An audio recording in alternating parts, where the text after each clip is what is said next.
Hey, welcome to the MOLT podcast. Today we've got a really special guest. I'm super excited. We've got Rebkowski. Alex is one of the co-founders and managing partners at ADAPTOVATE. Personally, Alex was my boss for about 5 years. I worked for ADAPTOVATE, and then Alex decided he would invest in MOLT. And so now he's one of my investors and he's a business partner. And we've just been on such a crazy journey over the last year growing MOLT. So I'm really excited to introduce Alex. He's going to talk through a bit of his career history and the personal growth that he's been through. And then we're going to talk a bit about the state of AI, corporate training, e-learning, the work we're doing across ADAPTOVATE, Swader and MOLT. So this is going to be really great. I'd encourage you to listen in and share in the comments what you've enjoyed about this conversation. Let's get into it. Alex, thank you so much for coming on today. This is super fun. I've been looking forward to this for weeks. You excited? Absolutely. Welcome, Ben, and welcome to, well, you should be saying welcome, but I'll say welcome because you're in my city. So, welcome to Warsaw. I really wish that we could tell some of the jokes we were just telling each other before we hit record, but that remains for the private library. Yeah. Be real. Awesome. Subscribe to get it, I guess.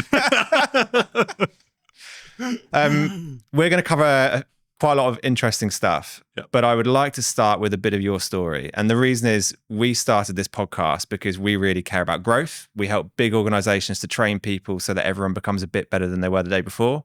And we love talking to business leaders and people with interesting stories about their stories of growth.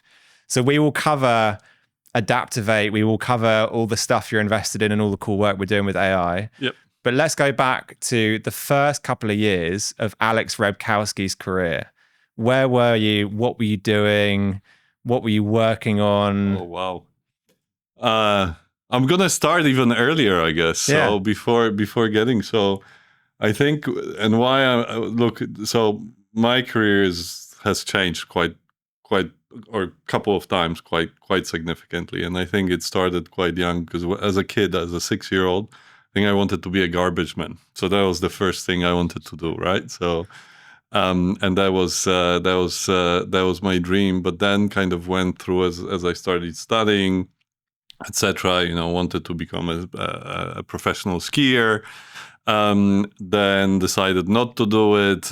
Then wanted to go into politics, and geez, that would have ended up bad, probably for a lot of people, not only me. So that's the case. And that's what you studied at university. Yeah, correct. So I studied politics or international affairs with a twist in economics a little bit. So not that far away from business as well. But that passion was the one that carried forward into university studies, where it was probably getting quite serious in terms of that's what you were thinking. Yeah, absolutely. Do. So it was. Look, I was kind of raised in Poland and then went somewhere else for high school, but wanted to go back into working for the EU. So Poland was about to get invited into that club. So and really wanted to work there, but. I actually did an internship, and that was an interesting thing because I think it was important in my career as well. I did an internship with EU organization while studying, and the amount of bureaucracy I saw was just incredible. And I started to scratch my head and started thinking, when do they do any work there? And I said, this is not for me, right? This is definitely not for me. What did that look like on a day-to-day then? The internship? Yeah. Look, so I was trying to do stuff. The other people were mostly having coffees and, talking to each other, which I guess is politics as well. But, as a young kid, you have a little bit of a different image. And so that was the case. And just the amount of red tape. So I saw the process, right, to get something passed, through a European Parliament. It's just the amount of red tape there is. I knew, look, and some of that red tape, you need it absolutely because you need to create kind of, I guess policies that are sound and safe and kind of applicable to all. But I knew at that time that it wasn't for me, right? Yeah. So I was always interested more into, getting stuff done, and how do you get that stuff done quickly? And so I decided not to do it, and that's where I kind of thought, right, so what would be the right job for this? And I ended up being a consultant. So I started working for a strategy firm, worked there actually for about a year. And then again, the same thing. So we were mostly doing strategy cases. And so lots of PowerPoint as a true consultant. But again, I was more interested after that, what happens after you set the strategy and how do you make it happen, than really the strategy itself. And don't get me wrong, strategies are super important, right? You need to know where you're going and so on.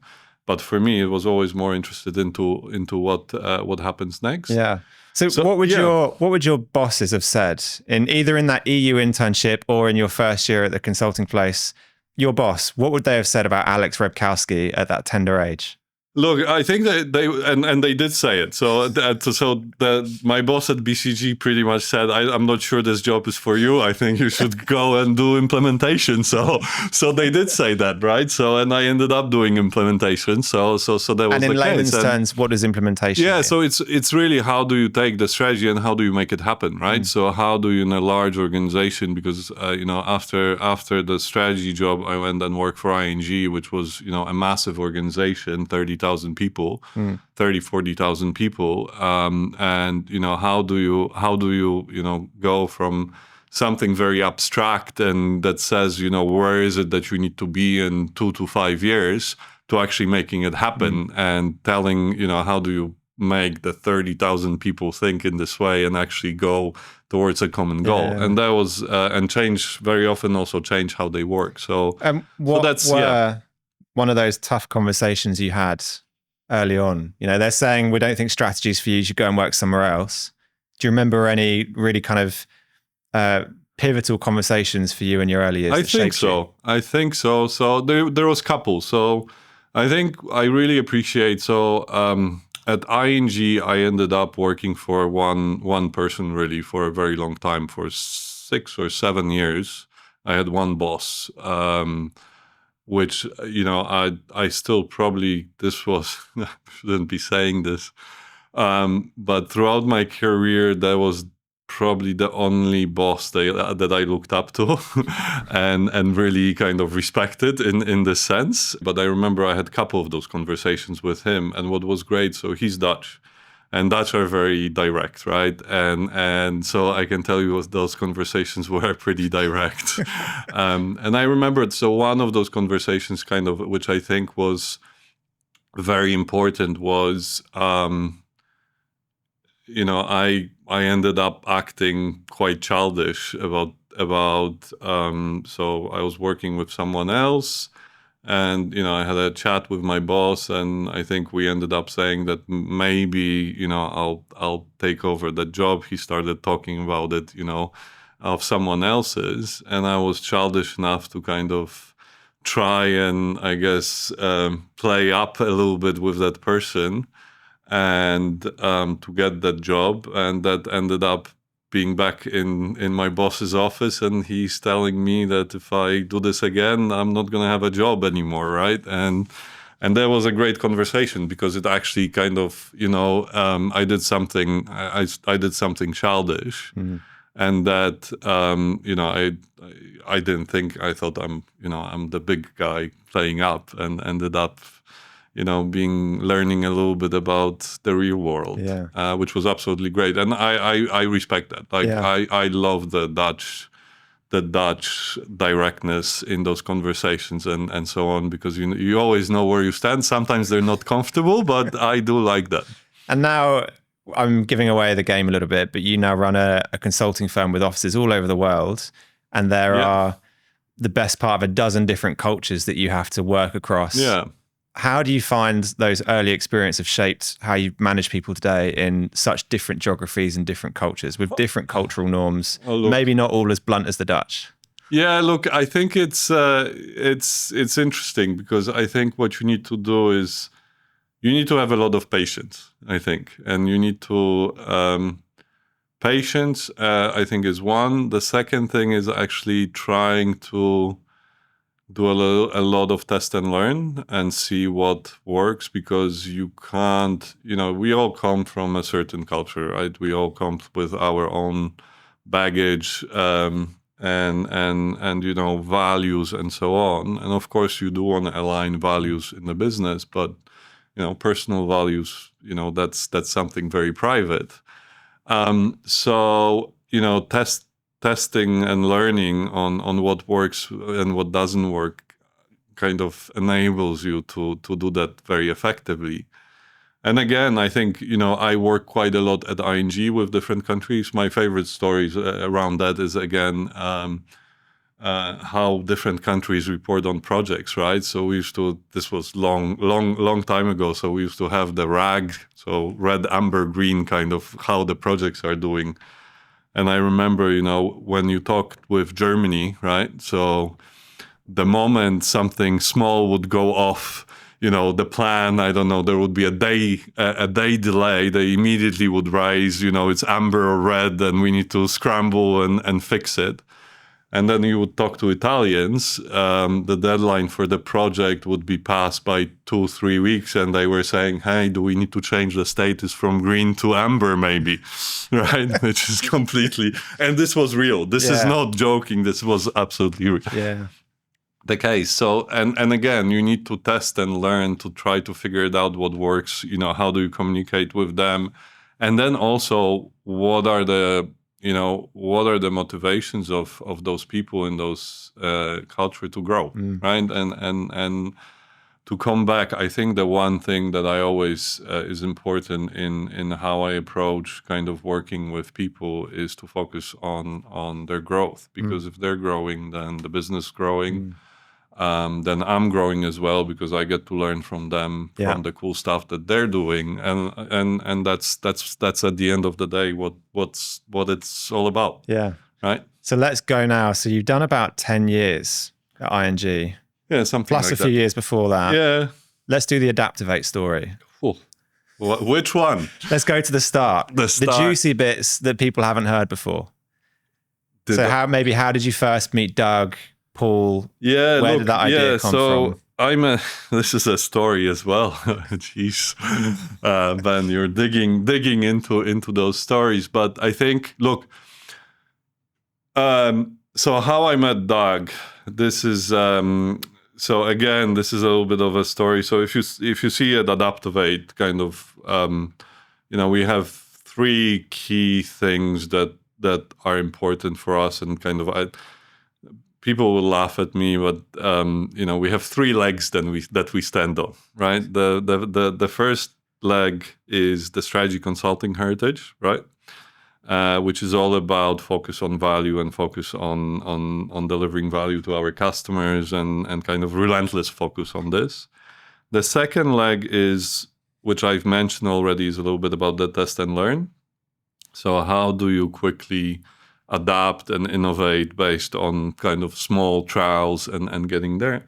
And then the third one, which is of course at the moment big thing, AI, which we, so technology, AI, and how do you enable kind of teams to work with AI? Now, going to the story of origin of ADAPTOVATE, so this is going back to the strategy consulting. So before I met Doug, I think it was so I know exactly when it was, because it was when my first daughter was born. So December 2014, I decided to take some time off. So I actually at that time left ING and went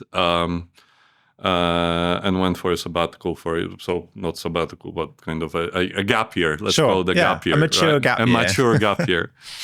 For a year, and then I came back. So I was in Sydney, had to kind of run out of money, so had to go back to reality, had to find a job, and I was looking at different things, and I was talking to one of the partners at BCG. So he was trying to get me to join the business, which I at that time I again was considering it, but also wanted to see what are the different jobs out there. So I started the process. I went through a couple of rounds with BCG, and then also started talking to an insurance business in Sydney. It was a role, head of transformation. We were building actually an insurance business from ground up, which was quite exciting. Yeah. And because I wasn't working, kind of, the once I got an offer, it went quite quickly, and they I think I got the first offer on Thursday. Then on Friday, we kind of settle on negotiations, and a big part of those negotiations is that I start on Monday, right? And I said yes. And I remember talking to my wife on a Saturday saying that, hey, I should probably let the partner at BCG know that, I've taken that job. I did let know the recruiter at BCG, so that was the case. But I said, I probably should give him a call. And I said, fine, I'll do this on Monday and so on. And then I walk in on Monday morning to my new office building, stop at the reception, and who do I see at the reception is the BCG partner together with Doug and one other person, and that makes for a very awkward moment. And he asks me, Alex, what are you doing? And I say, Stefan, what are you doing here? And he said, well, we're doing a project here. I'm saying, well, I'm starting to work here. And that's how I met Doug, because Doug was standing there, and it turned out Doug was doing a project with me. So my boss, who was the COO there, kind of bought a project from BCG, and Doug was the partner on that case as well, and that's how we met. And we ended up so you were Doug's client. Yeah, I was Doug's client, correct. So. And we ended up working together on that project. Then we did a couple of other things. Doug was still at BCG. And then, we've had a couple of conversations. Doug decided to do something else as well. And so he joined that business, and we both ran that transformation together. Kind of, he was looking more at the technical aspect. And then we started going on long walks where we were discussing what to do. And we came up with the idea that, the businesses are kind of need to figure out a way on how can they more effectively adapt and innovate. And that's where the ADAPTOVATE name came from. It was Doug's idea, so it wasn't mine. So he had that idea, but it was, how do we enable businesses to quickly adjust, take the strategy, quickly adjust to the changing market conditions, and then make stuff happen. And that's how you get your competitive advantage. So that's the story. And then we ended up actually working on one project together, and that was a project with BCG. And that was very early on. It wasn't really yet as an ADAPTOVATE, it was more us individually. And then Paul came in, and he was working on that project as well. And we went for a beer in Circular Quay in Sydney after work, and started talking with Paul about what we are trying to do. And Paul said, hey, sounds interesting. He had some ideas too. He said, your ideas are interesting as well. Yeah. And the beer in Circular Quay and lots of walks with Doug turned out to be ADAPTOVATE. So that was the pivotal beer. Yeah, I think so. Yeah. I think so. And look, the one thing, just to kind of round up, and a lot about my career and what I've been doing in my life is about taking opportunities when they come in and jumping into them. I want to say thinking through them, but that might be an overstatement. Sometimes I didn't think them through entirely. But hey, they did work out, and I love what I'm doing. So that's the case. That's a crazy story. You were Doug's client, and you go on to set a consulting business up together. Yep. I want to know, what was it like to work with Doug? Because you must have gone, this guy's pretty cool. We work well together. Let's start a business together. What was it that he did as your consultant? Don't know whether I can. Because I know Doug, and I know Doug has a secret sauce, but explain it for people when you work with Doug and you start to work together. It's a very simple thing, actually, and I don't know whether it's the same. I know you do know Doug, but I don't know whether this will be the same for you. It was, we were both, and together with Paul as well, the three of us, we are all 100% aligned on values, okay, that we have. And I think this was key to building this business and building it so effectively. What are those values? That's a very good question. Look, I think that those values are about I think this is the values around respecting individual, number one. So the fact that we spend a lot of time aligning on what is it that we want to do and what is it that we want to achieve. And we do spend a lot of time talking about it, especially in the early days, right? Now, maybe a little bit less because we know each other quite well and we're also running different parts of the business, etc. But at the beginning of the business, this was absolutely key.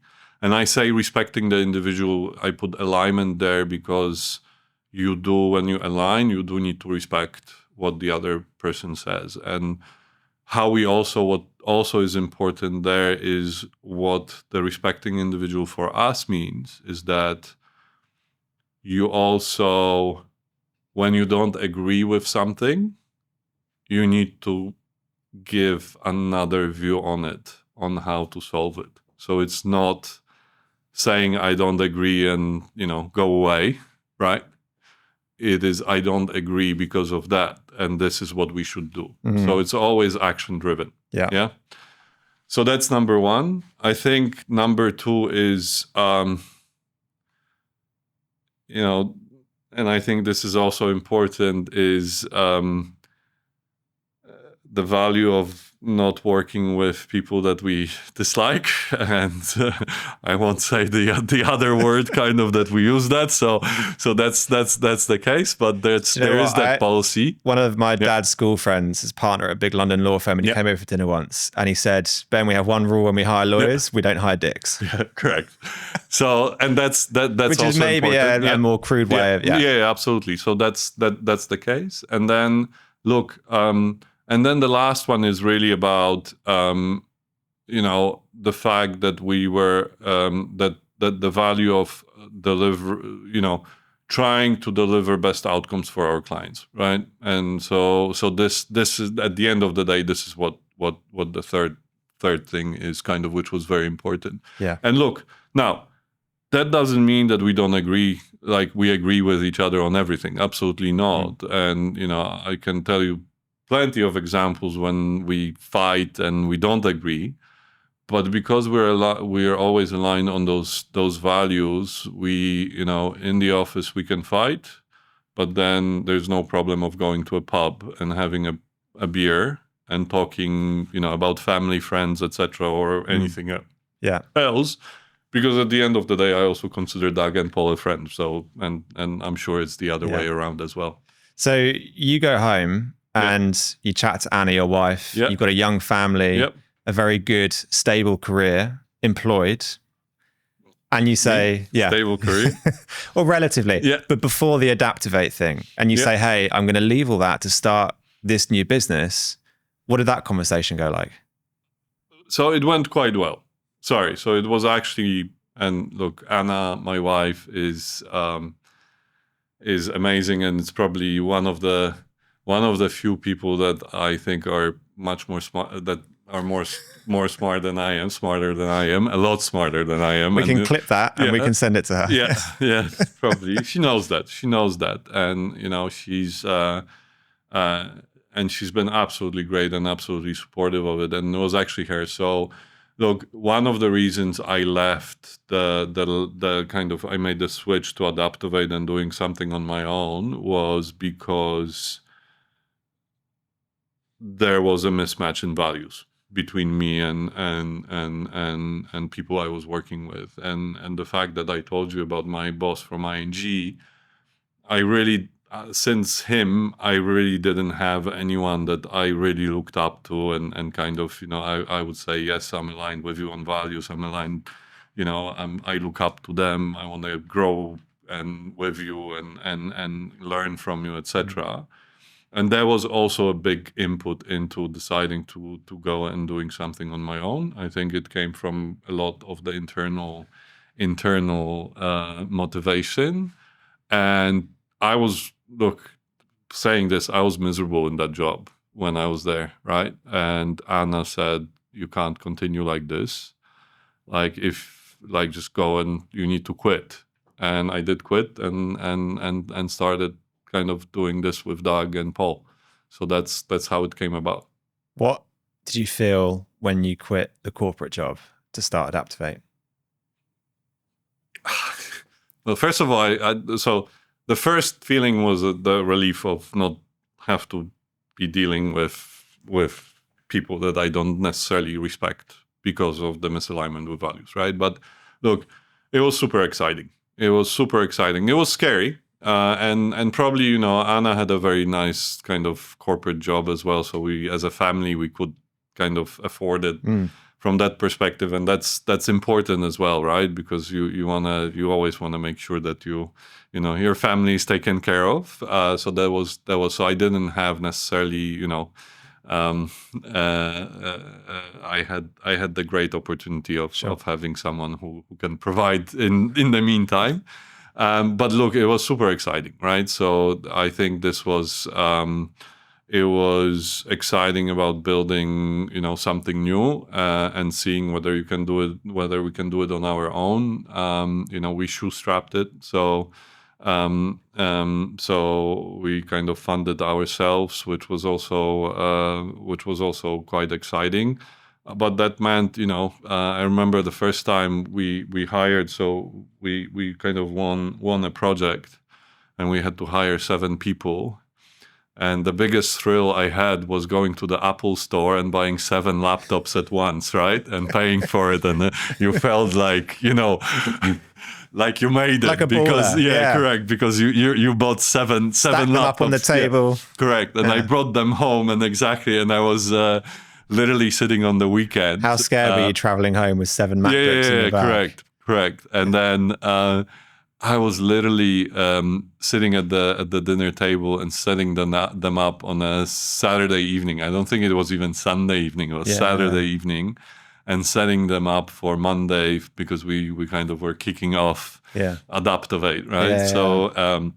And that felt pretty cool. And I think that's the case. And then very quickly, the roller coaster of feelings came, because I think as you run the business, you can have one day be, on a biggest high, and then the second day be in the biggest low because something didn't go out. And when you don't have scale as well, you just feel this so much more. Yeah. Right? Yeah. So ADAPTOVATE now is dozens of offices across the world. You've had hundreds of employees. And when was the closest it came on that journey to not working? I think COVID, to be honest. So, which is, a little bit, it's an interesting thing, because we were growing up until COVID. We had a couple of large clients at the time. And then obviously once in March came, where things started to shut down, our projects started shutting down as well. And we had most of the contracts, we were a little bit, I guess, unlucky as well, because most of our contracts had an end date in April and May, I remember, of that year. And at that time, no one wanted to renew any contracts. So we found ourselves suddenly in a situation where we had zero business and a quite large payroll. Correct. And look, we always try to manage the cash flow in the sense that we do have a buffer, and we did have a buffer, but we didn't know how long it's going to take. And I think that was the time, where we were, and we had a choice. So there, and the choice was, we either get rid of people, right, and try to reduce the number to something that we can manage and then count on growth, or take a bet and see whether we can do something in the meantime to make sure everyone stays on, because we knew that when things get better, we believed that when things will start get better, that will be the opportunity to grow. And we chose the second one. But we were, look, and this is part of the values we've kind of also discussed for us. We took a very deliberate approach where we were open with all of our employees about what the situation is, how much cash in the bank we have, what we're proposing to do. And we did, ask people to go part-time. We stopped paying ourselves and so on to try to extend the cash as long as possible. And then we also kind of set very clear targets for us on what needs to happen in terms of contracts, selling work for people to get back into the full pay. And I remember we managed to get there end of August, beginning of September, the first hurdle. And then by November, the market was booming and we were able to pay back all the wages for people, even though they were working part-time at that time. Theoretically, we were able to pay that back to them and continue to grow. Yeah, which I think, but that was the closest that we came, because we were running low on cash, and we were, we made a bet. And that was a time when I did not sleep much. So, and I think that was also the time when I realized that I need to figure out a way of dealing with those emotions, because, I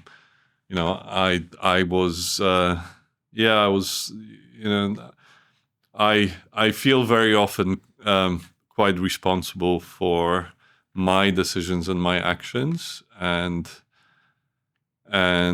I then understood that those decisions and actions not only impact me and my family, but they impact the families of I don't know, 80, 100 other families, that kind of people that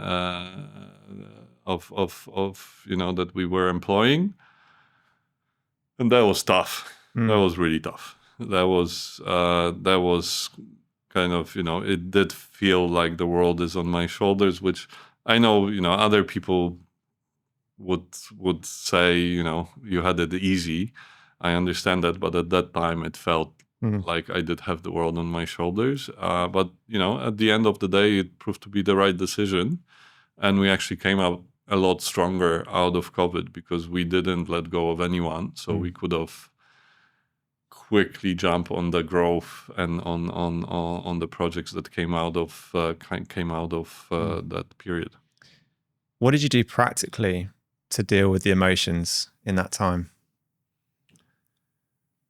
Oh, I think, look, and this is coming back to that alignment, and I think so every time, and this is alignment. I do two things. If it's about business, it's about alignment with Doug and Paul, and kind of constantly talking about it and making sure we're on the same page, and we're all pulling in the same direction, because at the end of the day, that's the most important thing. I think, yes, the direction needs to be right as well, but you need to be pulling all in the same directions, because the moment you start pulling in a different direction, it's over, and people will see it. It will kind of break, and so on. So that's one. But then what I did too also is the alignment with my wife, which is very important. So we have this thing that, at minimum twice a year, we spend time where we try and talk about what is it that we are trying to achieve in the next 6-12 months. And this is not in terms of business. It's altogether what's important for us, and align on those things. And that really helps, because again, what that does, it allows us to pull in the same direction. And I think that has been the key to the relationship. And that, again, that really helped me. Yeah. That really, really helped me. That's awesome. I love that. So let's fast forward. What is ADAPTOVATE now? We're obviously way past COVID. We're 2026. Yeah, look, and what a year as well, right? So, and I think and I was kind of a little bit battling in my head. What do I say? Because we're also going through a turmoil at the moment. But I see that as a great opportunity, and we're kind of looking at it, and that's the third leg that I talked about, which is the artificial intelligence. So I think we're still a consulting business, but we are expanding in terms of our offering has expanded quite significantly, which is absolutely great, and we're building kind of two product lines, and they are product lines, right? So you don't necessarily talk a lot about product lines in consulting because we sell services. Yeah. But here, I think there are the two product lines, which is one, our capability uplift, which obviously is also the great work we do together, Ben, and with MOLT and we will get there. We will get on to that. I'm sure we will. So that's the case, but it's also about so that's one, and then the second one is also about helping companies optimize their workflows and processes. Sorry, workflows is such a consultant thing to say. Jeez. Sorry. Well, explain it like you're explaining it to a 5-year-old. Yeah, I don't know whether I can now, working so long in consulting, now I realize, right? So, no, but okay. So helping companies figure it out, how do they organize their work in a more efficient way, and how do they use AI tools to do that? Yeah. So to make work easier for them, and for that we've also developed a product called. So we have a business as well that we've invested, which is called Enterprise AI, which is a platform that helps business people actually optimize this quite effectively. So those are the kind of two new product lines that we are pursuing, apart from our core business, which is still kind of helping companies, change the way they work and implement strategy quickly. I want to get your view on the consulting market at the moment, because we're currently August 2026. Accenture and other big firms are struggling. Their stock is going down. There's layoffs. The news headlines are that AI is replacing consultants. And what's your view? What is going on in the consulting market at the moment? What does it mean for the market moving forward? Ben, I thought this was a friendly conversation and a friendly podcast. Look, so there's a lot going on, right? And I think in short, what I believe is happening at the moment is there are certain elements of consulting that previously have been done by humans are being replaced by artificial intelligence. Okay, and we're talking about things like analytics, things like understanding large amounts of data and getting really crisp in terms of the insights on the data, and that's changing. And what's happening is that skill set that was unique to consulting firms is being replaced by capabilities that companies can just tap into with a press of a button or a prompt. Yeah, at the end of the day, I don't think what's changing. And I think, and this is where we've always played in, is helping implement those insights and helping implement and change the way people need to work to make this happen, right? Yeah. And of course, we're automating a lot of things. So I'm not talking about this consulting, which is more about BPOs and so business process optimization and stuff like this. That's changing completely, and AI will revolutionize that probably very soon, I think, again. Don't know, obviously, but I think. And so I think this is what's changing. And look, for us, we see that as a great opportunity for ADAPTOVATE as well, because we've always specialized in this, right? And funnily enough, I had yesterday a conversation with a client, and we were talking about that. A big part of it is creating the playbook for how to use AI. But I don't think we don't think anyone has done that. So I don't think anyone has created a gold standard like, I don't know, we had Agile in the past, right? So or Scrum, which was the gold standard. I don't think that standard is there yet, and we had a whole discussion about it, which was quite interesting. Everyone's trying, and everyone's trying to do something like that, but I don't think that playbook is. And look, of course, we at ADAPTOVATE also have our thoughts on it, and we're doing a lot of work. But again, it's focused on specific elements of it. Yeah. So I want to talk a little about developing people. How has AI changed the way that you look for skills and you look for people, and maybe even the way that you structure teams? Yeah, this is, something that's also on the back of my mind very much so, as I am a father of 3 children, and which are still, the oldest is 11. So that's the case. And I don't know whether I have the answer, so I can give you my view on it. Yeah. All right. So I think what's changing in terms of what we look for is we do look for more. Right. So in the past, a lot of the work that's been done is you would take a lot of the data and you would try to, so the consulting firms, how they, and I'm talking about MBB, so McKinsey, BCG, and Bain, they have this thing called hypothesis-driven thinking and analysis. So you're trying to come up with a hypothesis and then test that hypothesis to see whether it's true or not, right?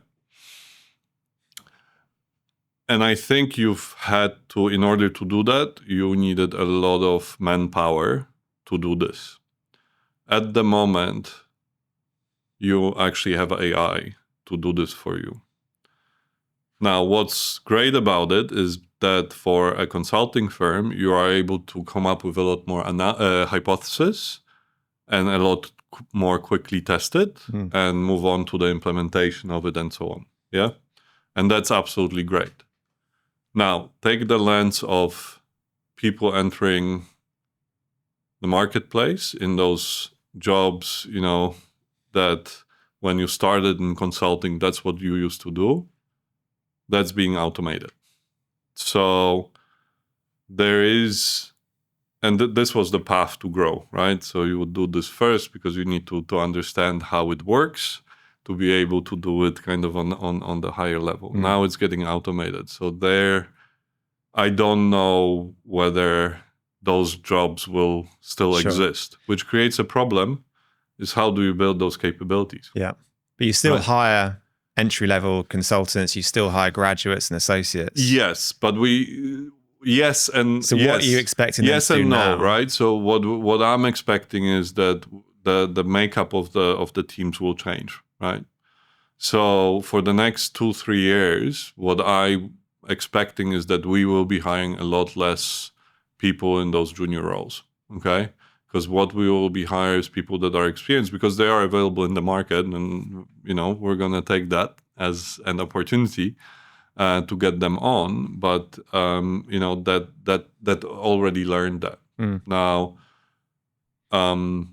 so the composition of the team will change. I think the teams will be smaller. I think the engagements will be different as well. I think that for the next 2-3 years, again, or even longer, maybe the time for large transformations is over. I don't think they will be happening that much. Some of it will continue because there's a lag as well in some of the kind of businesses that they need to catch up, but it's not going to be the front of mind because a lot of companies, especially around artificial intelligence, they're deciding to hire individuals and drive that internally. So they will need specific skill set that they will be buying in the marketplace, which means that those engagements will be a lot shorter, a lot more focused. Yeah, that will change probably over time, coming back as we work out what's the gold standard for those transformations. That will change, and then I think it will come back. Yeah. in those terms. But at the moment, I think we're still in that. So we need to think about how we staff those projects. So if you see, I am expecting that there will, we'll be able to do more with less at the end of the day. 22-year-old Alex Rebkowski is in the job market in 2026. And you just said you're looking for potentially less junior people. Correct. Because you can get more senior people that are powered by AI. Yeah. What's your advice to a 22-year-old Alex Rebkowski? Honestly, I have no idea. And it's sad, right? Sorry, and I'm a little bit exaggerating, but I think I think there's a couple of things. I think there is absolutely a need for a lot of the jobs that are more physical, less intellectual in that sense. That I think, I'm renovating a house now and, getting a skilled carpenter, I can tell you that's a challenge, right? And I think there's a massive opportunity there, right? For a 22-year-old Alex. But 22-year-old Alex has just graduated with a master's degree in political science. Sure. So you'd say pivot and go into... Absolutely. Yeah. I think that's one, right? I think the second thing is what you need to learn is you need to learn that skill set in a different way of how do you come up with those, hypothesis-driven approaches using AI, which is great because AI allows you to also learn in a different way and a lot more effectively, right? Yeah. So that's the case, but you also need to invest in understanding how to do that, and I think we will figure out a way to skip that, right? To skip the fact that you can get there by skipping that experience that you used to have on the data because you have now agents that are doing that for you. Yeah, so that's the case. But to be honest, this is something again that I spent a lot of time thinking, being a young father. Because I think we and talking to my wife also about, because I want to make sure that my kids don't have to have this problem, right? So, which, I think you're a father too, so you know how it is. Yeah, I find it funny. My father is a surveyor, so kind of in property, and that is when I talk to him about it. And I think actually AI could automate because it's large data sets of costing for building projects and huge amounts of automation potential. Fortunately, he's about to retire, so he doesn't have to worry about it. And I think there's probably a lot of older guys and girls who are probably quite grateful they're retiring soon because they don't have to deal with that level of disruption in their careers. But it is almost impossible at the moment to know what advice to give our kids because the rate of change we've seen in the last 4 years or 3 years is insane. The way we did our jobs 5 years ago versus now is insane. So how can you predict what it's going to be like in 5-10 years time? But for our children. Look, yes, sure, but I also think we're quite resilient as a species, right? Yeah. So, and I think what's this is not the first disruption in the workforce, and not the last one. And we've always found a way of creating new jobs and new types of roles, and I think that will happen as well. Yeah. So that I'm also kind of, it's just that transition period. Yeah. Yeah. I want to segue a little bit into what we're doing around learning. Yep. Now, I worked for ADAPTOVATE. I worked for you for the best part of 5 years. Yep. And we were pushing with agile training and agile certifications, and we saw the market was shifting. Yep. What was going through your head when you were looking at what we were doing around agile trainings and certification, and we were seeing that AI was becoming this increasing need, and actually maybe we weren't playing in the right space? Look, I don't know whether it's interesting. So I'll tell you in a sec, but I don't know whether it's about playing in the right space. I think it's whether we figured it out, that space. Because I think always, so we were very good at, and we still are, sorry. I should be saying we still are, right? So we're still very good at, building capabilities. So any change in an organization, right? A large change, large transformation, or a large, change of ways of working, etc. You need to build capabilities of people. You need to equip them with the right tools and knowledge and skills for them to do a job differently. There's different ways of doing it, of course, but at scale of large businesses, you can't just replace everyone with new skill set. You actually need to change this, right? And when we were doing a lot of the agile transformations, I think we were very good at starting kind of teaching the management, teaching the leaders on what that means, so they can go into the organization and teach others those capabilities. And that was the kind of the leader-led change, etc. In today's world, and this is what my hypothesis and why we kind of are doing what we're doing now, is that worked when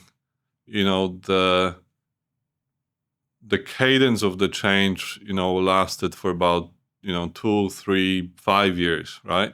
That's how long it took for things to shift, to change, right? If you think about the digital transformation, right? Or people figuring in cloud and how quickly that technology kind of evolved and so on. Now AI with artificial intelligence and the tools that are coming, that's being compressed to not even months, it's weeks, right? Yeah. Absolutely weeks. So us going and teaching someone else, takes time, absolutely takes time. And then them taking that knowledge and teaching others takes even more time. So the challenge that there was is, what can we do to build those capabilities of people a lot quicker, at a lot larger scale, but also be able to adjust it as things change. And that's for me, I think, the key, because the pace of change in today's world has increased so dramatically with the use of artificial intelligence that we haven't still figured out a way how to keep it up. So, but we still need to, we're still not there in terms of all of us not working and having robots work for us, right? We still need to figure out a way on how we change those capabilities and how we upskill people. And that was the premise for the business we're building at the moment. So we had some tough conversations about this time last year. Yeah, I remember. We went for a walk around Milton Keynes. Yeah, in a shopping mall. I think we did about 6 laps, didn't we? At least. Yeah. I think it was like easily 5Ks. Yeah. Right. So, and to summarize, we knew that there was this shift. We saw an opportunity, but actually there was a bit of a transition where really I would have to leave your main business to go and actually make this new idea we had work. Now, I hugely appreciate it, because most people would probably, if they said to their boss, hey, I'm thinking about doing something else, they'd say, well, don't bother getting your stuff tomorrow, we'll goodbye. And you actually invited a conversation and then started to process it through, and then actually came to me and said, do you want to go at it seriously? That's quite unusual. Is it? I think so. Why? I think so, because most people would go, that sounds like you're trying to compete, or it sounds like you're not interested in what we're doing, so go off and do it on your own, but don't do anything with us. And you invited me into a conversation, which then led to us starting a business together. Absolutely. Whose interests were you actually serving? Were you serving my interests, or ADAPTOVATE's interests, or your own interests, or a blend? I think so. That's a cool question. I have a very simple answer to. I think the answer is alignment, and I think the answer is, I believe in it. I believe that, again, the most important thing is pulling in the right direction, and if you pull in the right direction, it can be beneficial to everyone. Yeah. So at the end of the day, I think it was in the interest of everyone. Yeah. And I do believe that that's the case. So because we've proven it, that it was in the interest of everyone by now. So which is, the cool thing. So look, I think, and again, I'll come back to what I said at the beginning. For me, growth is not only about making you grow. I think it needs to combine your growth, the environment growth, or the growth in the society, wherever you operate, and the other person's growth, right? So which is and that's again why alignment for me is such a key thing, because only with that alignment you're able to do that. Yeah. And make that happen. So I guess that's the answer. Yeah. Very philosophical. Jeez. It meant a lot to me. I think we see things in the business world as being quite cutthroat, or certainly people would see things as being cutthroat. And if you're not savage and ruthless, then you won't survive. Yep. And actually, my experience of working with you guys at ADAPTOVATE was quite the opposite. And I think everything you said about values and alignment, I've experienced as someone that works for ADAPTOVATE. And then I got to experience that like times 10, starting a business with you guys that you backed. Maybe you didn't know that this was your last chance conversation. So. Maybe. I'm kidding. So thank you. Thank you. Thank you as well, Ben. And just to, I think it was an important conversation for me as well. So please know that. And I am glad that it worked out. What would you have done if I said, oh, no, I don't fancy it. I just want to stay working for ADAPTOVATE and we won't go and do this new crazy AI e-learning business? Look, I would probably go out and try to find someone else. Someone else crazy enough. Someone else crazy. No, I think it's a mix, right? So I think what it is what I saw is someone who we believe that can do it, right? So which was great, and there's a couple of reasons. I think again, alignment on kind of values in the business context. I think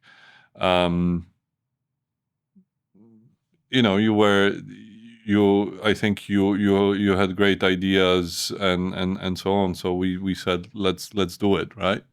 But I joked about it a little bit, being last thing, but that was the case. We either do it or not, and I wanted to understand where you are, right, as well, and see whether I can push you towards growth, even more growth, right? Because I know that you were up for it, so as well, So summarizing the last year, we've had a bit of a wild 9 to 12 months. Yeah.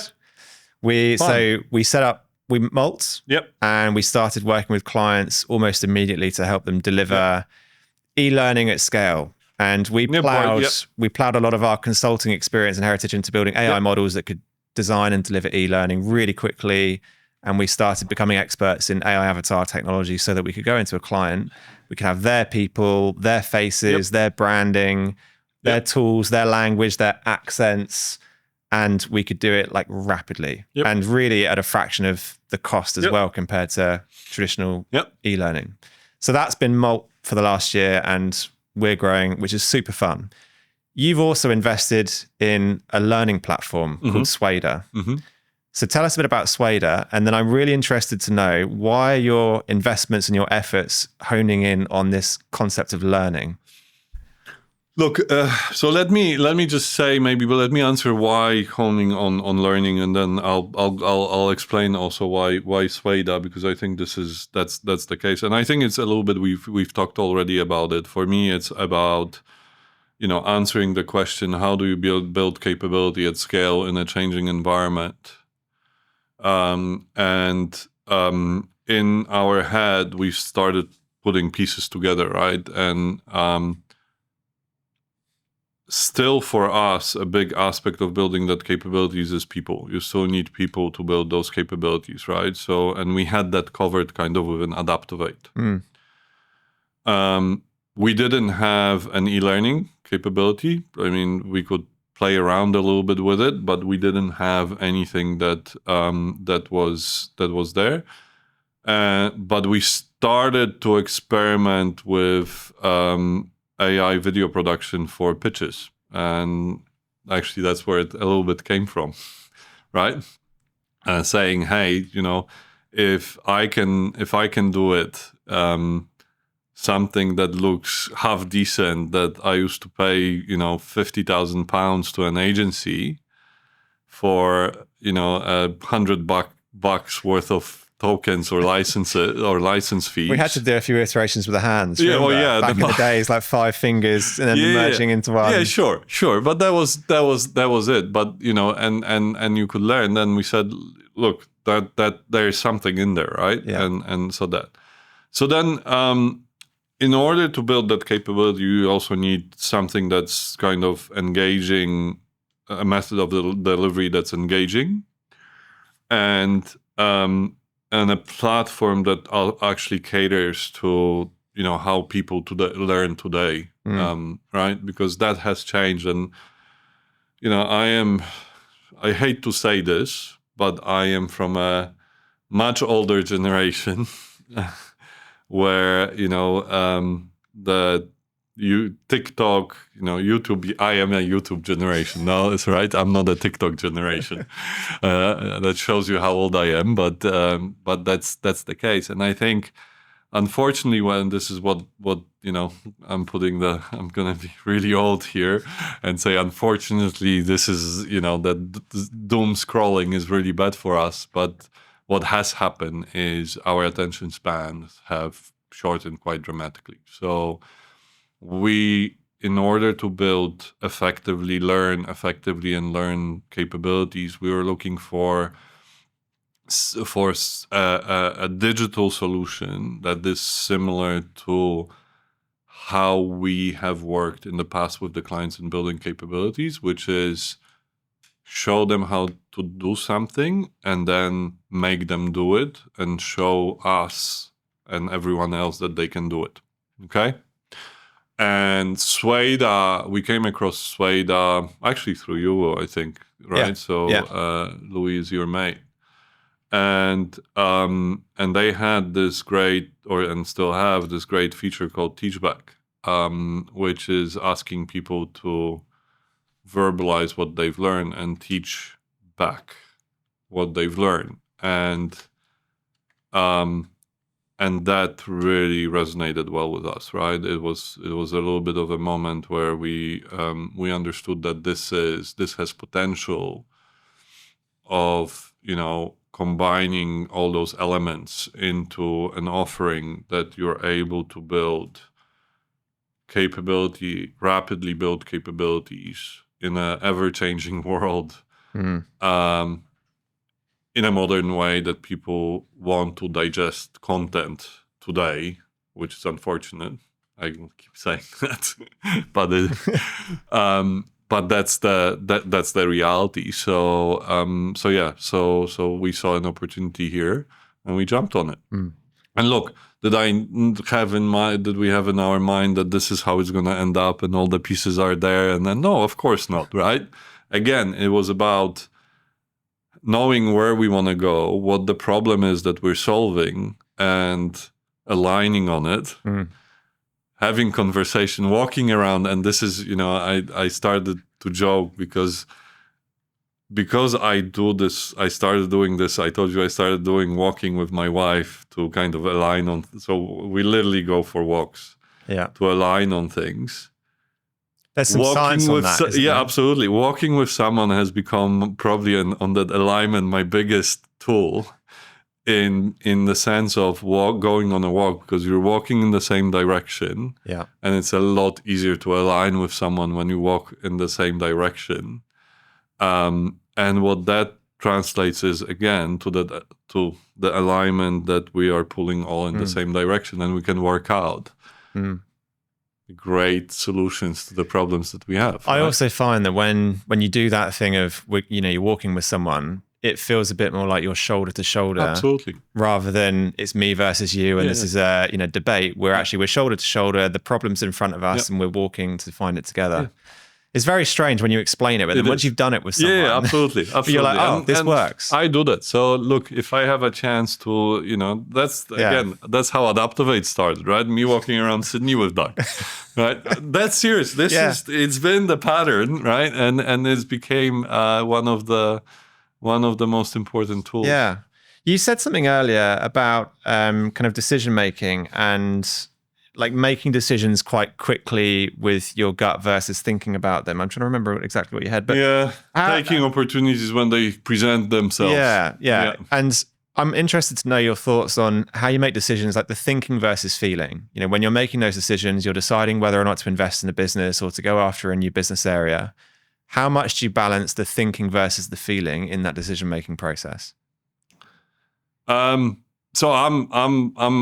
it's interesting because I think, again, why the partnership with Doug and Paul has worked very well is because we very much complement, apart from having the values, we very much complement each other. And with decision making, it's a similar thing.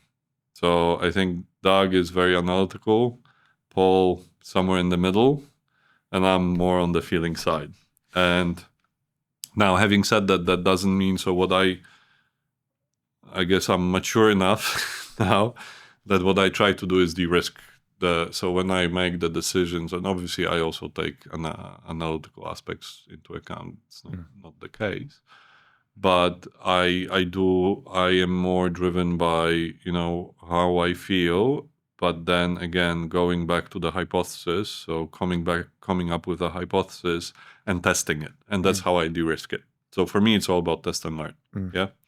So, and this was, now sometimes you just can't, you can't test, if you're switching jobs, you can't test and learn a little bit, right? So that's hard.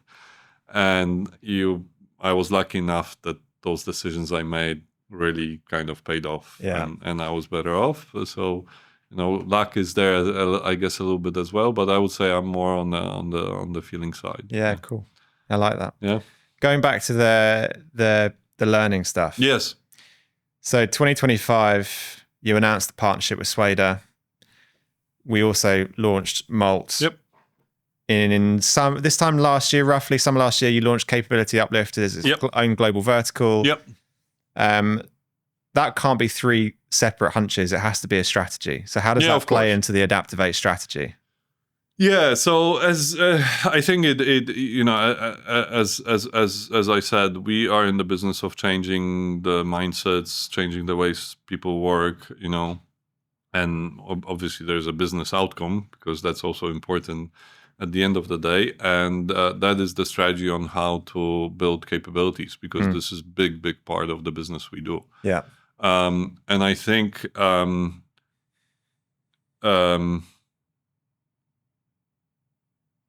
We always underestimated is not, but we weren't playing in the space of doing it at scale. We would do that, as I mentioned, kind of at a management level and kind of and then we would leave this to others to do whether internally and we thought there's an opportunity there. And I think we've come up with a really, really cool offering, which is, again, answering and why we thought there is a gap, because we thought that in today's world with that pace of change, there's no one who figured it out. Yeah. And we thought we can have a go at figuring it out. And I think to an extent, we have figured it out. And I think that, we've built a very interesting offering, which is, again, those three components coming together, where we talk about how do we create those learning loops with the organization, which are so critical to be able to quickly build capabilities in a world that's ever changing and changing at a rapid pace. Yeah. And with, with artificial intelligence, we're at the core of what artificial intelligence does is a learning loop, because it learns from patterns. Correct, learns patterns. So it is a learning loop. So so that's been absolutely the strategy. Yes. But it's a strategy where we saw an opportunity, right? And we saw that the clients might need it and might want to buy it. I remember only a few years ago when I was working at ADAPTOVATE and we were consulting, you had to really think about where you were going to spend your resources when it came to training. You couldn't, if you were doing an operating model redesign for 3,000 people, absolutely, you could only afford, or the client could only afford to train a group of managers, a pilot group, and everyone else. It was like, we really hope that you understand what we've done, and we hope that you're on board with it. And that's kind of. Whereas now we have a solution where we can train at scale really effectively. It wasn't possible before. So now it kind of it becomes affordable, but B, it actually becomes decent. But it also becomes integrated, right? Because that human element is still very important, right? And in the solution, when we talk about it, yes, of course, Ben, you're talking about the e-learning because that's MOLT, but we talk about the integrated thing. So, which is, you still need humans to prove that this way is the way to go. You prove it, you test it, and this is something that you can do, with the humans, and then quickly translate that into digital content that, can be then adjusted as well by humans, right? Because that's the learning loops that we talk about. So and that becomes so important in today's world, because if you can't implement quickly, you're done, because someone else will. What do you think is broken about corporate training today then? And you're allowed to be rude. Boring. It's boring. It's outdated. It's I mean, it's bad. Yeah. At the end of the day, I think bad is the word. Sorry, and of course, I'm exaggerating, but it's always, working in a corporate world, doing the compliance training, which was what most people always have the experience with, was how quickly can you click through it? Yeah, that was the whole idea. How quickly you can click through it to get to the test. Friday, 4 o'clock, so you can be done with it. Because you got an email saying you need to finish your compliance training, because otherwise we'll lock your access to the system, right? Yeah. So that was the case, and it was bad. Yeah. So boring, and sorry, and it did not. There was zero value in it, right? So and also it wasn't it's never been designed to actually, in my opinion, right? Or maybe design. It was really hard to deliver in a digital form any learning that's actually building actual capabilities. So, I remember I was part of the management program at ING, and obviously, it was great because we had lots of training available to us as part of that track. And all of that training was in person. There was nothing digital about it, right? Because otherwise everyone knew that there was no outcome at the end of the day. Now, again, talking to clients, some of the work we've done AI Academy for a large IT business in Europe. When we were starting, they had daily usage of AI tools. I think it was 50%, right, of people were using AI tools daily. We've delivered an AI Academy for them in 3 months. We've trained people. 99% of them went through it in the span of 2 months, I think. And I just talked yesterday with the client, and he says the stat went up to 95%. Wow. Which is, amazing. So of this whole organization, 45% of people roughly were actually using the AI tools available to them. Daily. So daily. They went through the AI Academy, and then afterwards now 95% of them use it daily. That's crazy. Yeah, absolutely. Which is great, right? It's a great outcome. And if you look, and if you think it now, having said that, again, this is digital and human, right? Because they still have the AI champions in there and so on. So that's the case. But that's the system that we are trying to, we are not trying. We've created and are implementing with our clients, which is absolutely great. Yeah, and talk to me about agile centers of excellence. So lots of large organizations now are popping up or believing they need an agile center of excellence. AI, I hope so. Sorry, AI. Sorry. That was Ben from 5 years ago. I've said that term so many times in my life. I know. AI center of excellence. Yeah. Just explain in simple terms, what does that actually look like in real life? An AI center of excellence, what does it do? Yeah. And what does it look like in the work that you've been doing? Look, so again, I think what for me, what the AI Center of Excellence is a couple of things actually, right? So one is so what we've been talking about, which is capability building. How do you build capabilities within the organization? But so that's one tool, and why this is important, because in order to get value out of AI tools in an organization, you actually need to build the capability of people, right? And I think so. That's one. The second thing is, and this is, we've learned this ourselves actually, and this is also very important for me, the role of the AI Center of Excellence, especially in large organizations, because we talk about, we work mostly with big organizations, so thousands of people, right? I think the second thing is you need someone who is championing the, the knowledge and everything that's new with artificial intelligence. Because so we came across this so when we set up Enterprise AI, we hired a bunch of developers, and obviously we started ourselves using AI tools to develop the product. But they were changing so quickly that we didn't know whether we want to actually use the new version, because we didn't know whether people will be able to use this new version, and we didn't know whether it will slow us down or make things faster, right? And that was a big challenge for us. And actually, Doug, kind of, who's running Enterprise AI today, was trying to champion it and champion it. So I think actually the role, this is a big role for AI COE as well.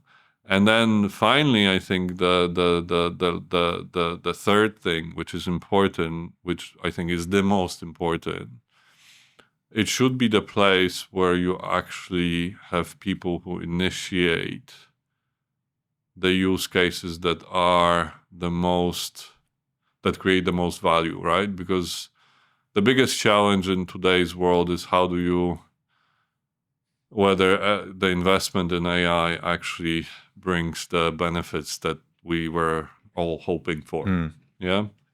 And I think the consensus is yes, it does, but I think a lot of companies are still struggling on how to prove it. And I think if you have a model where you can quickly identify the use cases, have people that are experts in it, and in order to be an expert in it, it's not only being an expert in the technology, you also have to have the domain expertise, so the functional expertise, knowing the business that you're in, to apply those tools to the processes, the products, etc., and develop those use cases. And then once you develop it, how do you take those use cases and quickly spread them across the organization? Because that's how you get the value out of AI tools, in my opinion. And I think large organization or any organization who can champion this will have a massive competitive advantage in the marketplace. And I think that's a big role for the AI COE to facilitate this. Okay, and for me, this is how you embed this. Yeah. So what I'm hearing is the AI COE, number one, it needs to raise the capability of its people. Number two is it needs to champion the knowledge. And number three is it needs to initiate those use cases that are the highest value. Yep. Test them, make sure they work. And then now that needs to be done. Sorry. And one thing that's very important, that this cannot be done in an ivory tower. This cannot be so. In the past, when we said COE, we thought of a group of people sitting somewhere to the side, being in their own world. that in the basement doesn't work. With Post-its. Correct. Ping pong tables. Correct. Ping pong tables and stuff like this. They need to be embedded in the business. And that's tough, because how do you create that thin layer on top that, they come and align? Again, my favorite word. You should get it tattooed. Yeah, I think so, on my forehead, right? But I think that's but they still are very much embedded in the business and are working on the problems that the business has. And I think that's the challenge. And through that come the learning loops, right? That's the case. Yeah. So a chief executive rings you up Monday and he says, "Hey, Alex, we're just getting an AI COE set up. What is the first thing that you're telling him to do and the first thing you're telling him not to do?" So the first thing not to do, I think, is go nuts on the tools and spend a lot of money on the tools, right? I think, and again, what's important is to be purposeful, right? And to really be purposeful, because again, you can get lost in the tooling, you can get lost in how to use it, and you can actually do a lot more damage to your business than get benefits out of it. Yeah. And it's very difficult to navigate because there's a lot of, we call it the AI theater. So a lot of companies that, tell you that something can do, but once you start looking under the hood, it's not that great. A wrapped version of ChatGPT. Or wrapped version, yeah, correct, right? And we've all heard about stories about that. So that's one. That's one. The first thing to do is actually build a common language around AI and what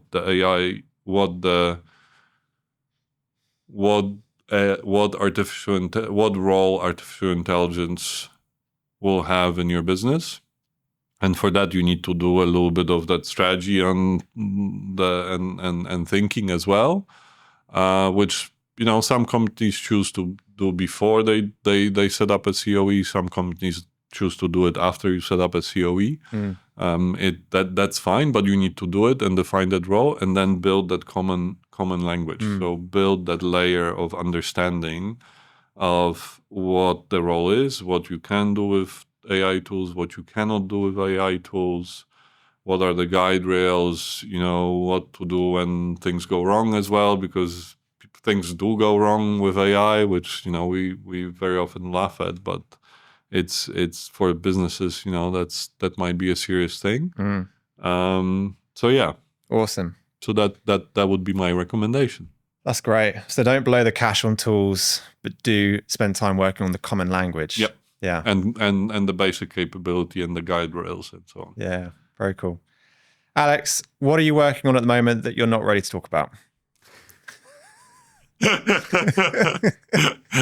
And that could be outside of work. What am I? Well, anything. So finishing my house, renovation of my house, which is never ending. It should have been done. I said that it would have been done by December of last year, and we're still going. Okay, the house. Yeah. The house. Yeah. I'll say that now. The other stuff I really can't talk about. This is a question I like. What do you know to be true today that you will find out for certain in a year's time?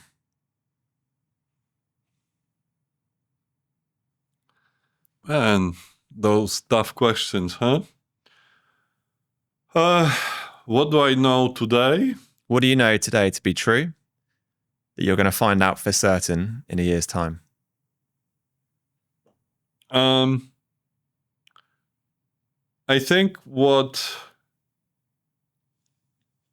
is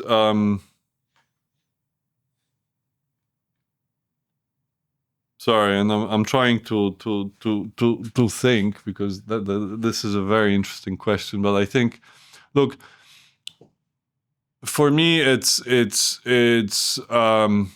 where the AI transformation is going, right? So I think that's and this is a little bit on everyone's mind, right? I believe that what AI does is it will, at the end of the day, enhance our lives. And I think it will create new opportunities. And I hope that it will create new opportunities.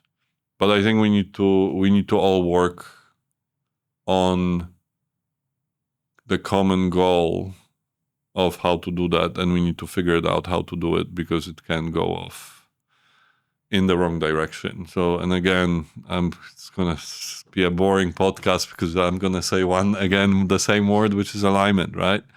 And I think we need to make sure that we're all aligned on where do we want it. And it's a very tough. Like, we live in unprecedented times with politically very volatile, and I think that's playing also a big role in where it can go wrong. But that's what I think, right? Awesome. Final question for you. We've covered an awful lot around your career, your growth, everything that you're involved in.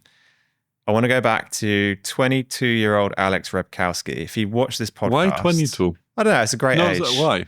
20, in my mind, 22 is like, you've kind of finished studies. Okay. I know you're an adult. I was still studying at 22. Well, I know you're an adult at 18, but it's usually... I mean, everyone grows up differently. But, the early 20s is you kind of start figuring out where you're going to be in life. Anyway, I haven't figured out what I want to do in life still. So, yeah. So 22 Alex watches this podcast. What do you think is going to surprise him most? Not about the world and AI and all that kind of stuff, but about you and your journey.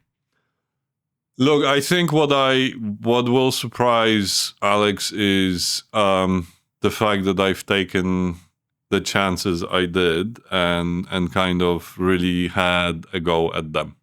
Okay? I don't think at 22 years old, I think at the 22 years old, I thought I would be, I would be doing something completely different. And I would not think that I've lived in, 5 different countries, became an Australian citizen. In the meantime, I wouldn't think I lived in Australia, actually. So that was, another thing, and the 22-year-old would think that I'm in Poland, doing something in politics, maybe, because I think at that time I still wanted to do this in politics. Well, hey, it's not too late. That's no, it is definitely it is, man. I would make a horrible politician. That's too much walking. Much walking in the same direction. Alex. So that would be that's awesome. Thank you so much for spending the time to talk to us. You've had a really positive impact on my life. So just having this couple of hours to chat and go through it and hopefully share some insights for other people and talk about what we're doing it's really cool to sit and chat about. So thank you. I appreciate it, and thank you very much for having me. And it's been an awesome time, not today, but also over the past 4 or 5 years we've known each other. So thank you. Pleasure. Thank you.